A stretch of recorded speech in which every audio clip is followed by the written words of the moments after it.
Welcome to Arise Life, a community of believers being equipped, empowered, and released into their destiny. For more information, go to ariselife.org or follow us on Facebook, Twitter, or Instagram. Just to piggyback off what Masha was praying over us earlier, I kept hearing this phrase, we are pressed, like pressed and not crushed, right? 2 Corinthians 4. But we are pressed, but we are pressing in. I feel like for many of us, the story of our life is when the pressing happens, we pull back. Blink twice. You know what I'm talking about. When it gets hard, when it gets pressing, we pull back.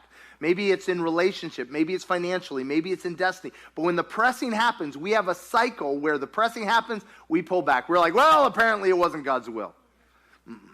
When the pressing begins, we press in. Jesus is our example. He went to Gethsemane. You know what Gethsemane it was? It was an oil press where they pressed the oil for the temple, for the presence of the Lord. He went to the place of pressing to be pressed, and he pressed to the point where he bled. He sweated drops of blood, and he said, "And nothing going to slow me down. I'm going in. I'm going all in." And this is that time. This is that time. I've watched this again and again. Anybody know what I'm talking about this? There are many things I will not press in for me, but I'll press in for you.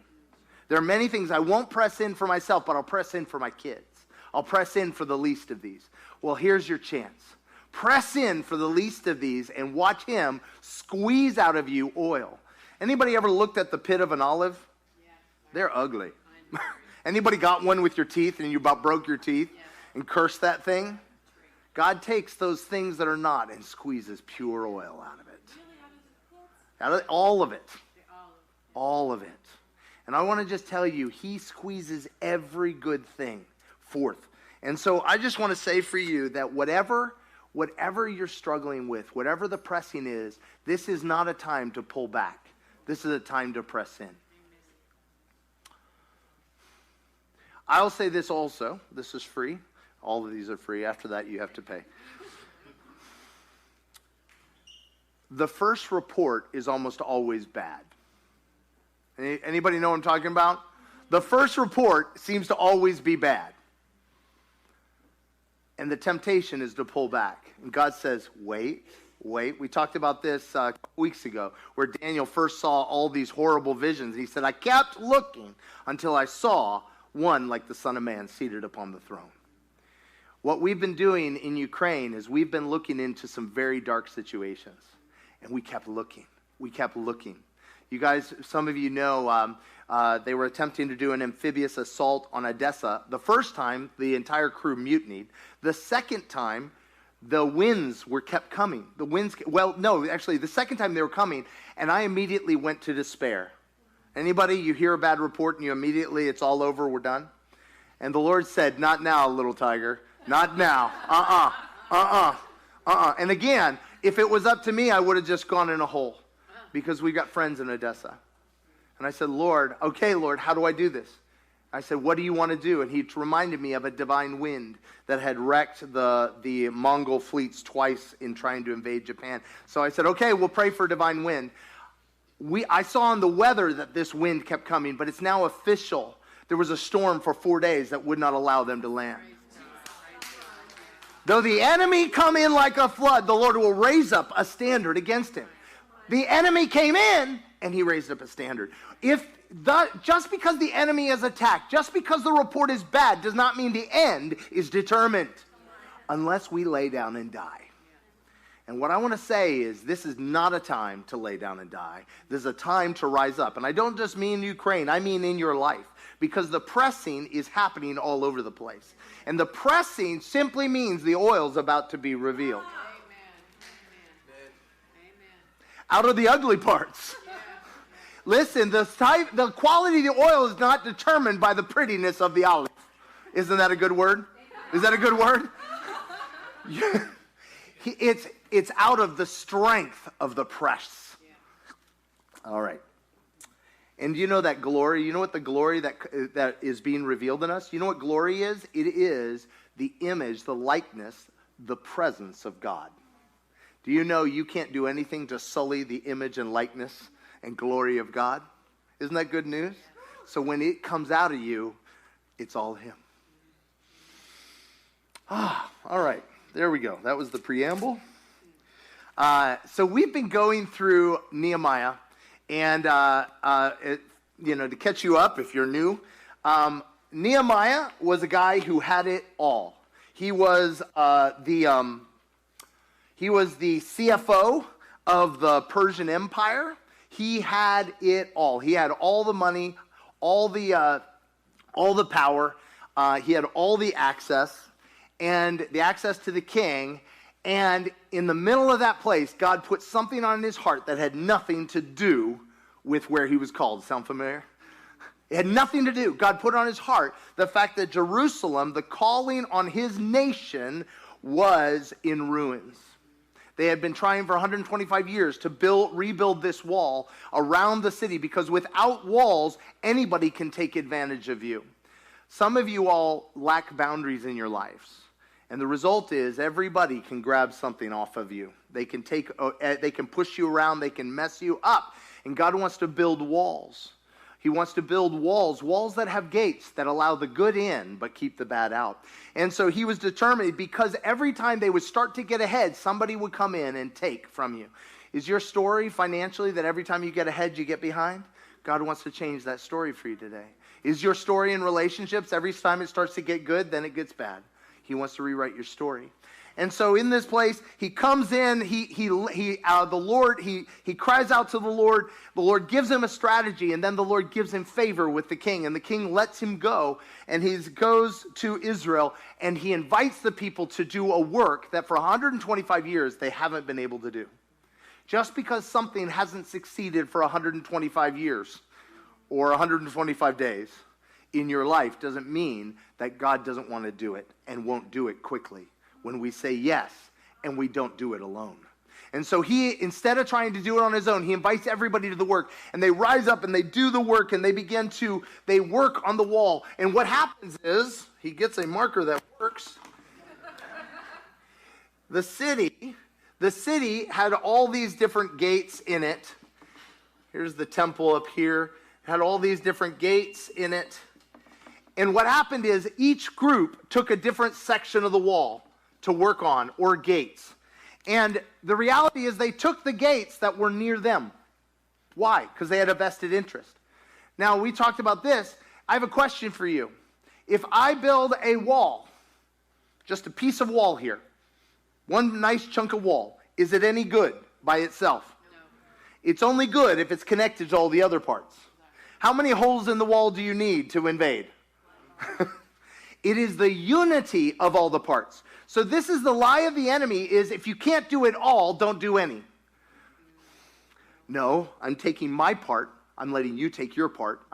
And then we are united together. There's a both and element. I'm not doing it all by myself, and I don't have to do it all myself, but I do need to do my part. And so they each take their segment of wall, and some giving more because the gates were more expensive. They begin to work and work and work. And what happens is there were guys in the area. If you guys, I'm so sorry, if we could show the map of the guys in the area, the map of Israel, there were several groups that they did not want them to succeed. The white map, sorry. One more. There's one more map. There we go. Thank you. Sorry about that. So they were surrounded by enemies. Anybody found that when you say yes to Jesus, it reveals your enemies? Anybody know? You know that you're like, everything is great as long as you're hopeless and pathetic. The minute you actually rise up and begin to walk in your destiny, it makes people uncomfortable. But we like using and abusing you. Anybody here, you discovered boundaries and everybody started to be mad at you? You're like, no. The reality is that Samaria and Sanballat in Samaria, and Tobiah the Ammonite, and the Philistines and the Moabites and the Arabs all loved using Judah as their private piggy bank. Anybody have that? Anybody can ask for anything and they get it, whether you want to give it or not? Anyway, and so in that point, is they began to build the wall, it made them mad. You should not be surprised that when you say yes to God, it makes somebody uncomfortable. Okay? They do it, but they continue on and they get a strategy. And the main part of the strategy was this, that they would blow a trumpet, and wherever the enemy was attacking, they would run to there. The enemy was attacking Durham. Guess what? We ran to there. The enemy attacks Ukraine. We run to there. The reality is none of us can fight the enemy alone, but we can all together on the place where the battle is. There is a American ideal that I do it by myself. Anybody, when the battle starts, you go turtle? Like, it's like crickets? You're doing it wrong. You're doing it wrong. We all do it wrong. The reality is when it gets hard, my first call should be to my buddy, to my sister, my brother. Help me out. It is not weakness to declare weakness, it is strength. How stupid would it be if the guy standing on the wall was like, oh my gosh, I must be doing it wrong. They're attacking my section of wall. I don't want anybody to know they're attacking my section of wall. I'm just going to, I'll worry. Maybe they'll celebrate my dead body. If the enemy comes at you, invite some people to the party. Many of you have done this, and I can't tell you enough. I mean this 100%. You've heard this phrase from me. Thank you for inviting me to your battle. Okay, guys, this is totally different. Anybody enjoy helping someone else move? Like move their house and hate moving your own? Do you know what I'm talking about? How much fun is it to fight somebody else's battle and it not be yours? It's the most fun at all. I don't hold out on your brothers and sisters. They want to have fun. I can't tell you how great it is, how many times you all have reached out and like, I'm struggling with this, and we pray, boom, God shows up, and we're like both having, I was having an okay day, now I'm having a great day thanks to your problem. But we must not battle alone. Okay, but who here, you're like, I'm just going to see if I can handle it on my own for a while. Until you're being dragged down the highway behind a semi. What is your level? I want to submit to you, to all of us, we have too high a level at which we call for help. We need to be calling for help. We should not be holding out on the fun from our friends. Okay? Because guess what? If you have a part in the battle, guess what you have a part in? The victory. Oh my goodness. And the blessing. We are made for this. But you all have been holding out, and I've been holding out on victory and blessings for each other. And I would also submit there are many victories we'll never get until we invite others to our battle. Just saying. And so in this, they're getting victory, and it's just really powerful, and they keep pressing in. And this is where we ended 2 weeks ago. It said this. It said, chapter 6, verse 15, so the wall was completed on the 25th month of the month of Elul in 52 days. 125 years or 52 days? Something I've noticed about the way the kingdom works is this. Anybody, when you're starting to make a major change in your life, it feels like everything slows down and it takes forever. I'll give you an example, dieting. Anybody know, like, the first week of a diet is eternal? Right? You're like, I will never survive. I thought it would be easy, right? Whatever it is, and when you start to make a major change, it feels like time slows down. And you're like, I'm barely moving at this rate. I'll be dead before I lose weight, right? You know does that make sense? So it happens, but there's something I've found is the submitted life, little tiny steps rapidly add up to great change. Little tiny steps rapidly build to great change. And so what had taken them 125 years and not successful, every time they built it up, it got torn down, they were able to, in 52 years of unity, 52 days. Thank you. Somebody knows I was a test. See, together we can. No, it takes all of us. 52 days, they were able to accomplish what they couldn't in 125 days. 25 years. See, I keep testing. You're on to me. All right. So therefore, the book ends with happily ever after. No. Anybody here, you get a victory and you're like, woohoo, we coasting from here on out. We have an enemy. He is not flesh and blood. Don't get it twisted. But we have an enemy, and he's not interested in us succeeding. Let's roll on. Verse 16. When our enemies heard about this, all the surrounding nations were afraid and lost their self-confidence. Celebrate. When you walk in your destiny, all of hell trembles. When you walk in your calling, when you walk in obedience to God, when you allow him to flow through you, all hell trembles. Because they realized this work had been done with the help of our God. I have a question. Have you and I lived in such a way that everybody knows it's God?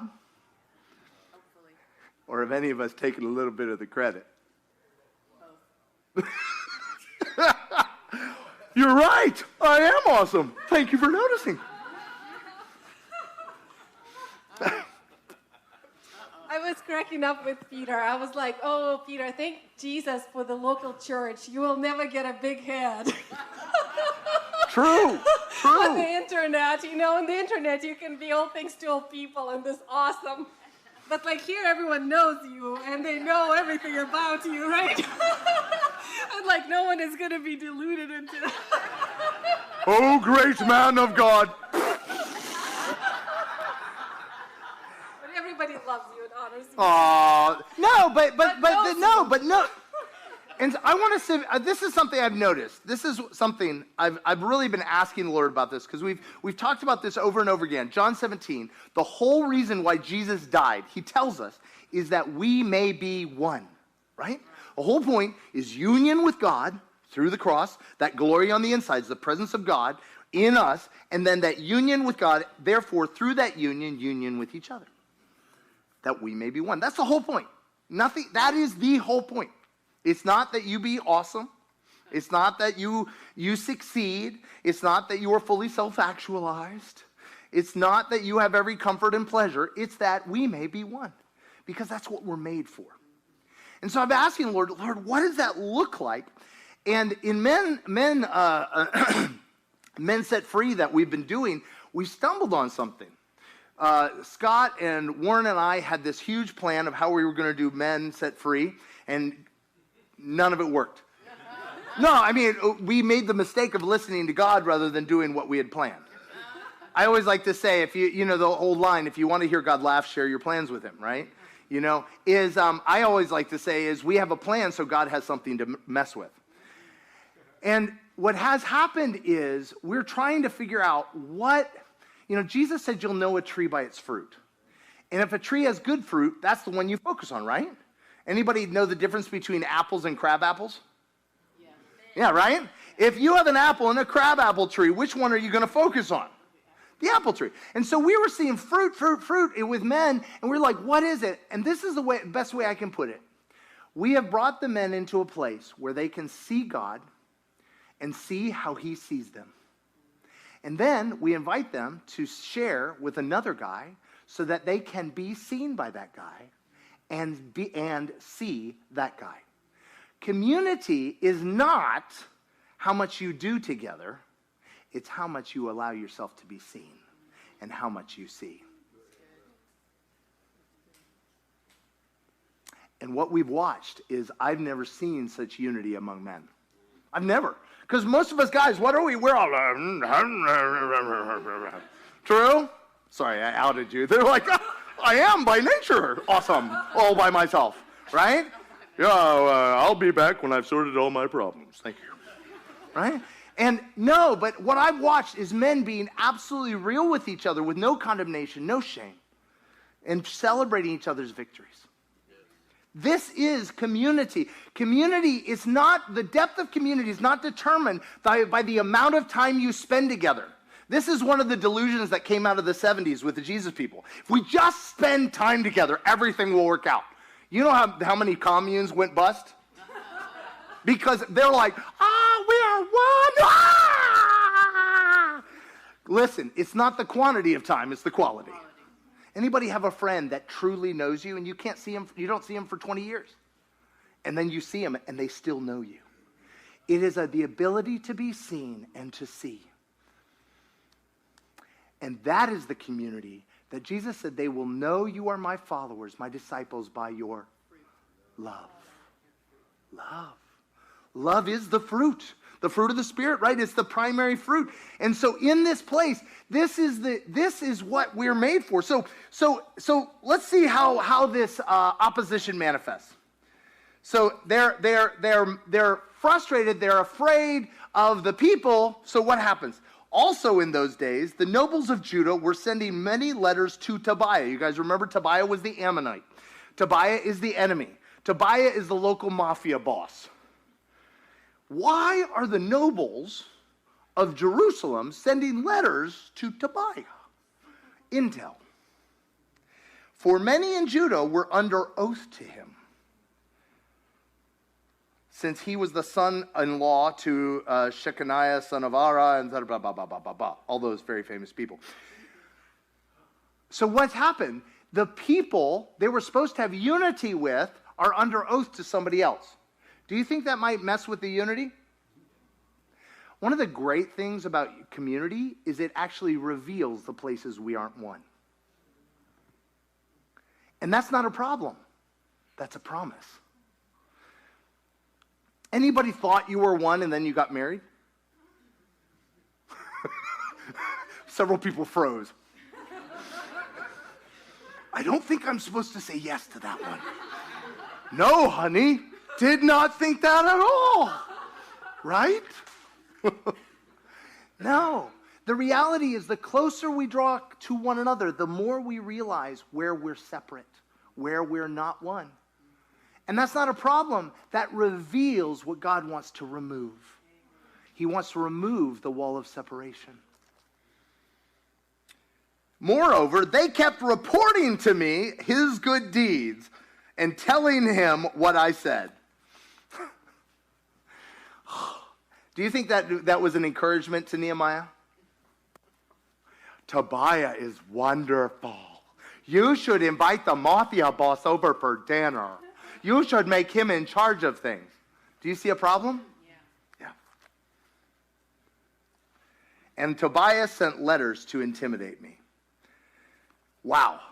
What happens when you realize the division in a relationship or a division in what you're doing? Not you. Somebody. Just give me some ideas of some normal reactions to when you realize there's a problem in a relationship, there's a breakdown, and that there's some intimidation going on and some backbiting. And run to God. Run to God. Oh, pray for me. Awesome. Okay, all right, we're going to put that a little star, run to God. Okay, run to God. When you're not running to God,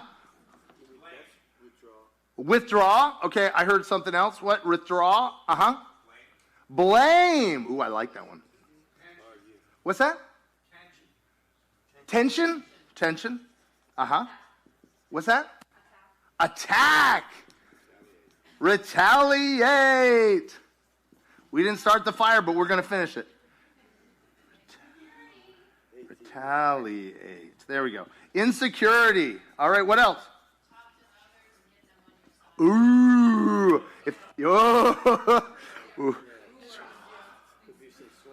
Oh, get some slander. No, it's not slander. It's carefully chosen words to position the situation properly in their eyes. By omitting key details.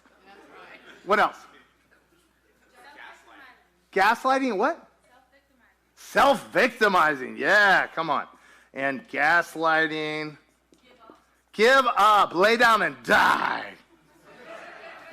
I've never done that. Run away! No, give me one more just for the fun of it. Judgment. Oh, that's my personal favorite. I like to start there because I feel like that really helps me with the others. I feel like it sets me up for the win. I love you all. I love that we're real. I'm telling you what, you've made me useless for anybody else on the planet. Everybody else is like, we are not naked. All right. You all are real. I love it. I love it. Oh my gosh. Yes. Is that not our automatic? The minute God reveals a place of separation and We want to go to here, don't we? I went through something where someone was running around and telling all kinds of stories. And don't you hate it when you only hear tiny bits of the stories? Because the devil is gracious and loving and kind to give you the whole story. You know, like blow it up way bigger than it ever was, right? Well, you really know what they're really saying. Only me? Okay, anyway. And so I'm going to a bad place. I'm losing sleep. My stomach's hurting. I'm spending a lot of time fantasizing about a lot of these. You know, I'm like, well, how about we try that one? Anybody do that at 3 a.m. where you're like, well, how about we try that one? Or what about that? Or you go to the courtroom of your mind. Do you know that place? Where you're like, and then I say this, and then they say this, but then I say this, and then they say this, and then everybody sees how diabolical they are. Okay, good. As long as we're on the same page. And in that place, and God spoke something to me. He said, he kept whispering the verse. They were like sheep before the shearers, and they did not open their mouth. And I'm like, you're not encouraging me, Lord. This is not helpful. Anybody had that conversation with God where he gives you something, you're like, yeah, behind door number 2? No? By the way, God never talks in terms of menus. He gives you one option. And the reality is, I was like, okay, Lord, you've got to show me how this is good, right? I don't like being sheared. I like my coat. You know, the only place that the sheep is safe in a shearing is if it relaxes. If you ever watched the sheep shearing, they take these really scary clippers.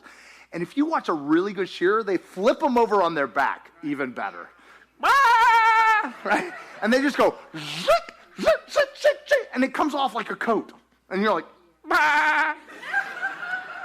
And do you know why the sheep is silent?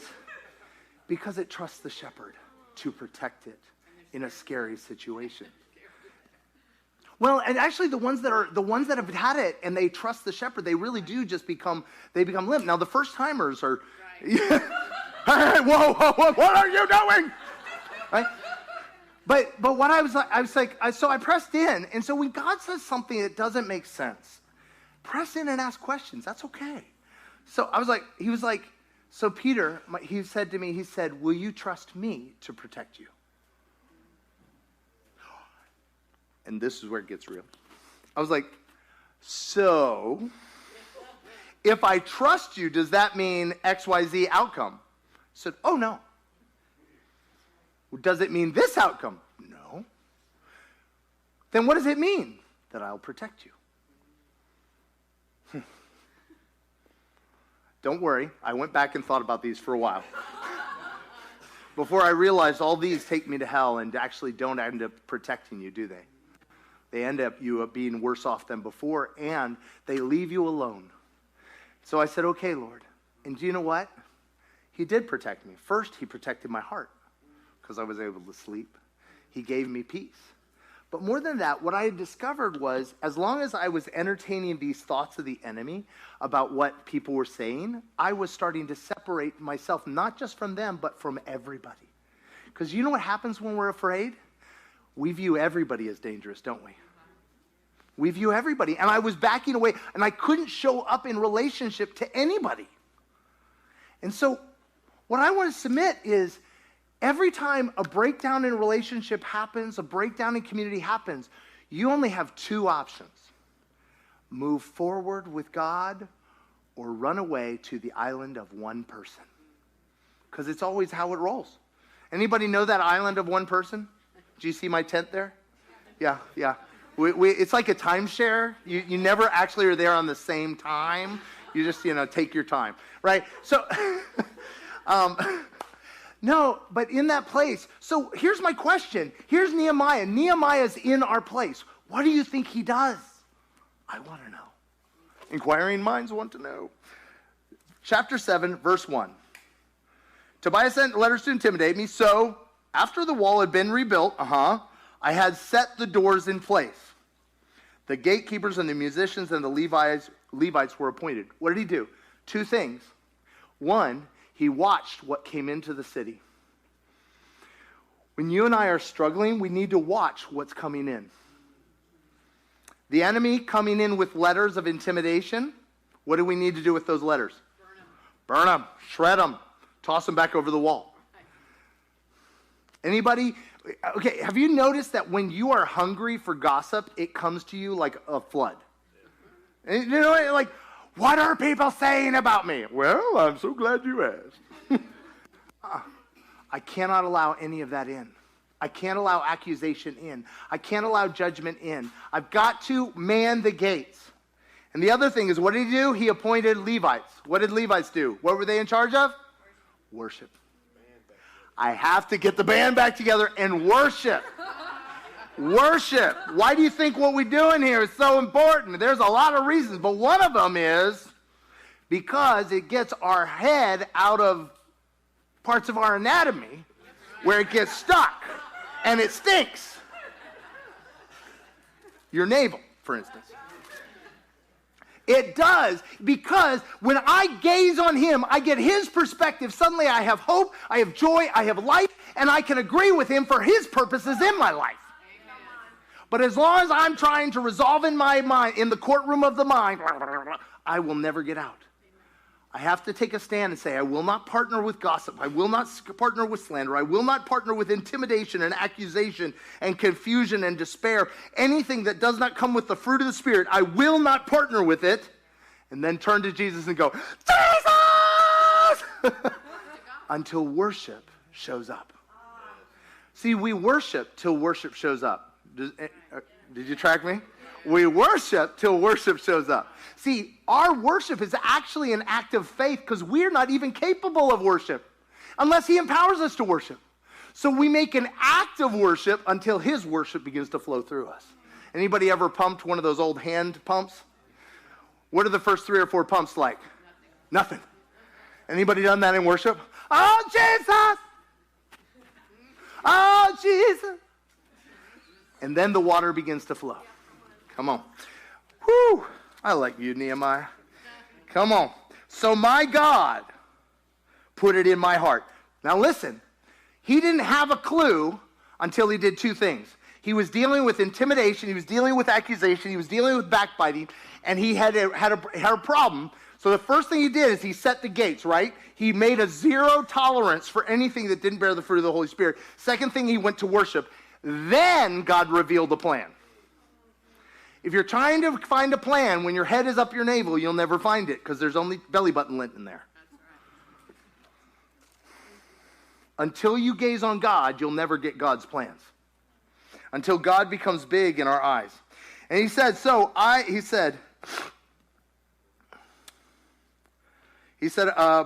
jumped ahead. Sorry, my bad. He said, I put in charge of Jerusalem my brother Hanani. Why? Because that's somebody I trust. See, one of the things about boundaries is the people that you trust the most should be the closest. Just saying. Along with And I said to them, the gates are not to be opened until the sun is hot, while the gatekeeper is still on duty. And all that. I just jumped ahead. Now, the city was, verse 4, now the city was large and spacious, but there were few people in it, and the houses were not yet built. So he had said yes to this destiny to build a great city, and now they have a big wall and a big empty city in the middle. One of the things that will depress you most is the promise of God. What will depress you most is the promise of God. Why? Because the promise of God is diametrically opposed to your present reality. We are a great city. Crickets. Nothing, right? We will be a great city. Well, we have a nice wall anyway. Having built the wall, now he could be hurt, he could be offended, he could be depressed by the lack of a city. Or he could realize now that we have a wall, we can build a city. And he says, so it's spacious, there's great space. So my God put into my heart, what? To assemble the nobles. Whatever your destiny, whatever the call of God on your life, you cannot do it alone. Which means you're going to have to do it with fallible, weak people. Anybody found that everybody you partner with is fallible and weak? including, well, especially myself, right? Well, I have high standards in relationships, right? No, the reality is there are nothing but weak, fallible people. But as we draw close together, God reveals the cracks so that they can be removed. So instead of turning on these very people who've shown that they're like, but Tobiah's great. Nehemiah's like, no, he's not. Yeah, he is. These are the very people he invites to partner with him. How could he do this? Because God is his protection. He calls them up away from Tobiah. So my God put it into my heart to assemble the nobles, the officials, and the common people for registration by families. Okay. Family is God's idea, but it's also a trigger word. Anybody? Okay. When you think of family, what do you think of? Dysfunction. You think of the family you grew up in, true? People are like, a bad place to be after 7 p.m. Keep your head down, right? Whatever it is. So, you know what? I have horrible news for you. You grew up in a dysfunctional family. Because that's the only kind there are. And you are presently in a dysfunctional family. Because that's the only kind there are. Because only God is perfect. So, the reality is all of us have, if we take family that we've experienced as our standard, most of us will run screaming into the night, right? So, when people say, God, this is God's family, you're like, so you mean domination, intimidation, and control? No. So what you mean is everybody does whatever the heck they want. No. What do you mean? See, family was God's idea because in the beginning, the only thing he said that he made that was not good was a man by himself, a person by themselves. So he made family. Family is God's idea, that unity we talked about. This is the whole point of all of creation is family. But it can't be the families we've known. He is calling us higher. He's calling us higher. He's calling us to a new place. And so in this place, his answer to accusation is actually to run towards relationship and run towards family.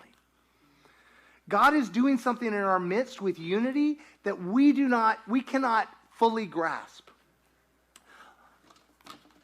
This is the way God speaks to me about destiny. It's like you come up to the top of a hill. This is me, by the way. You come up to the top of a hill, and there's a valley, and up here we have the glorious mountaintop, whatever that is. That's the glorious destiny, right? We see it off in the distance. And in between is a sea of fog. I can see my next step, and I can see the destination, but I can't see much in between. I would submit, but as we walk forward, it tends to be that the fog gets lower and lower, and we can see more and more of the valley and more of the path. But God is calling us to family. He's calling us to relationship because relationship precedes mission. Community precedes mission. I'll give you an example. When Adam and Eve became one what was one of their missions? To be fruitful and multiply and do what? And subdue the earth. Okay. First, they had to become one. And then they could be fruitful. Did you track how that works? Yeah. Do we need to go back to biology? No. It's out of union, then they can walk in mission. But it's not, we do mission to become one. You get it backwards. Okay, I have people I know. They were a couple for about 30 years. They were married. And they remodeled their house top to bottom, inside and out, 3 or 4 times. And as soon as they did, they couldn't remodel it anymore. They got a divorce. Yeah. Because all they had was a mission. They had no unity. Wow. See, mission will never unify us. When we unify around mission,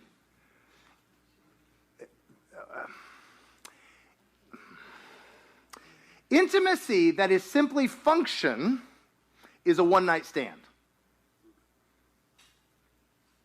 I'm trying to be PC here. I'm trying to keep it up here.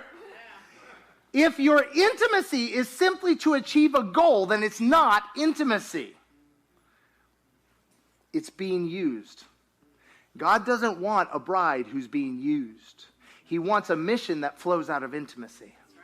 He wants out of our union that it happens. Listen, I submit to you, this is one of the things I asked the Lord, why in the world are we getting exposure to the millions of people? And God said to me simply this, oh, it's because there's a measure of unity finally in Arise. And I was like, there is? Anybody, you get impressed with what's not and rather than what is? And I said, then show it to me. I really believe that as we become one, he can entrust us with more mission and it won't distract us. Masha and I have to work at this all the time. We're on mission together all the time. But I don't want her as a work partner. She's my lover first and foremost. And out of that flows amazing things. And so we are called to be on mission, but it's because he's made us one. And so into this place, we watch, and on the backside of registering them as family, the very end of the chapter, verse 70, it says that they gave sacrificially. Anybody here been told you have to give to the church, you have to give to this, you have to give to that, and you felt manipulated? And you notice we've never asked you for money like that? Because it's out of intimacy, then sacrifice is obvious and easy. Right? I want to. Masha, I was tired yesterday. Masha went out to walk the dog, and God poked me. And he goes, remember how that Masha really wanted the garage cleaned for the last 3 months? And wouldn't it show her your love if you cleaned it? And I was like, yes, Lord, the Spirit is willing. But I got up off of my keister. Thank you. I got up off my keister for the sake of love for the first time in 3 months. And she felt loved. See, love will lead you to sacrifice in ways that obligation would be destructive. Sacrifice has to come out of intimacy, out of union, out of community, out of love, or else it's abuse. God doesn't want. That's why God says over and over again, I hate your festivals. I'd rather you just do the things that are on my heart, like do justice. And so I just want to say in this messy sort of way, God is making us one. Well, how's that going to happen? By you, it's a mystery. Anybody figure that out? But it is simply this. It is this, that when divisions arise between you and me, that's a different type of arise.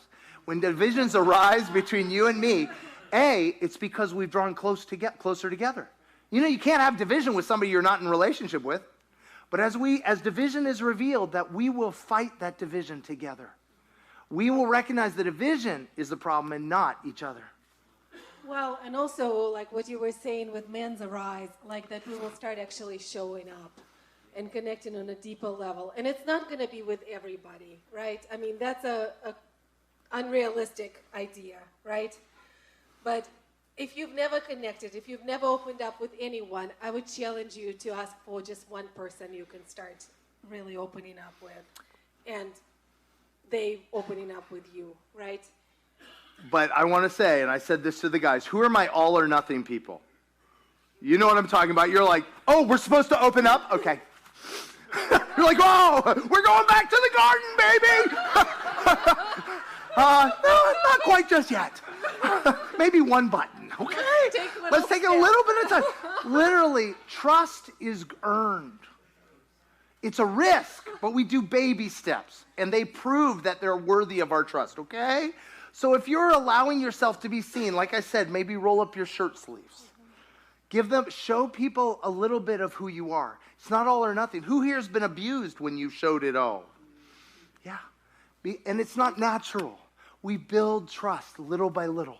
So as we're a community, as we're fighting division, we're fighting what separates us, we're holding the gates that when the enemy comes in and says, you know what they really think, right? We're fighting accusation. We're saying, no, I'm going to believe the best. We're fighting against those things, and we're allowing ourselves to show up. God will work the union. Because literally, the union of that we're talking about can only be accomplished by God. But I want to say something. We've been pressing in, like, why community? Why all of this? And I really felt like just this burning thing that Christianity is impossible to walk out on your own. Right? That Christianity, that Christian life is only possible in community. Is only possible with that intimacy when people are speaking into your life, when you are speaking into people's lives. That's how growth is possible. I know it's American ideal that it's possible just me on, at home watching TV, but it's not. And I feel like it's a challenge. Like if you've been saying you want to grow as a Christian, but you've been isolated on your own island, it's just not going to happen. Come on. Right? Like just deal with it then. If you don't want to connect and you don't want to come in, just receive the truth that you are not going to grow. And it's okay. It's your choice. No one is going to force you. But that's the reality. The reality is that, as you receive Christ, you will grow as you step deeper and deeper into community. Come on. That's the reality. And if you only show yourself to people with Instagram filters 5 feet deep, you also won't grow. Growth actually doesn't happen in this space. What happens on a Sunday morning is that we're sharing a common experience so we can have a common language to actually show up in life together. That's part of what happens. But there's another thing, and you've said this before, darling, that we've been asking the Lord about how do new believers, how do people who've just come to faith actually grow up in the Lord? And one of the things, and why, well, one of the questions was, why can't we just run around from party to party, conference to conference, just have fun and never actually have to? That's my question because I love it. Masha's our party girl. She's just like, I just want to go to everything fun. Lots of glory. Yeah, lots of glory. Like, why not? And what did he say to you? And Jesus said, well, Masha, yeah, if you were single, you could go clubbing every night. Which we did. Not every night, but a lot. But once you start having babies, someone has to pay the electric bill and has to get up at night, right? And so, that was his challenge to me. Like he said, Well, real discipleships happen in the midst of covenant relationship, in actual relationship, not in the midst of community, right, where people are committed. Mm-hmm. Right? You can raise a baby as a single mother, but it's going to be really hard. Come on. Right? You can leave a baby on the street, but it's probably not going to thrive. But I would also say you can raise children by yourself as a couple, but it's hard. It's a lot easier in community. And there is something that happens, and Masha's talked about this, three-dimensionality of the kingdom. When the kingdom becomes manifest, Jesus said this, the kingdom is in your midst. When it becomes in between us, people from the world can walk into it and go, woo, we're not in Kansas anymore. I suddenly realize up is down and down is up, and oh my goodness, things that Paul put it this way, if they come into your midst and the secrets of their heart are revealed, they will worship God. It's not their sins. It's their recognizing who God made them to be. They will worship him. And that happens when they come into the three-dimensional, the glory of community. That's the glory that God wants to reveal because it's coming out of all of us and creating a pool of his goodness and his love. And so we just want to throw down the gauntlet today. I don't know where you are, but all of us, we have divisions to overcome. We have places to begin to maybe undo another button or roll up another sleeve. Vows. Like I have to go up to that hardcore. I'm like, wow. Do I really want to open up again? I don't know. I will never trust. All of us, right, have been hurt, have been, Yeah, violated. And, the vow almost comes in, well, no, just me, right? But it's not going to go well for me. I just know I will get bitter and hard old woman if I go that route. It's going to be bad. I'll put another vow out there. I will only let people see the good. Because if I show them the bad, they'll reject me, they'll judge me, they'll hurt me, and I'm not going to do that anymore. These are the vows that keep us from actually showing up in relationship, allowing ourselves to be seen, and allowing us to be healed. Woo! Well, that was heavy. If we could have the worship team come up. Oh, thank you, Risha. Yes, we do. Yeah. Tobiah's been talking. We need to worship. Come on. Thank you, my man.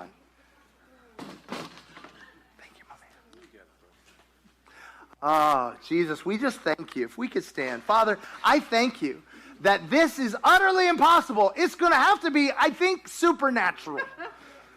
It's a good thing we have a supernatural God. And thank you that it was literally out of darkness that into your marvelous light that you've called us, into the light of your love that empowers all of this. Gives us the courage to show up in relationship. Gives us the courage to fight against division, fight against separation. Gives us the hope to believe that your glory is worth it. That these light and momentary troubles are not worthy to be compared with the glory that's being revealed. Let's worship.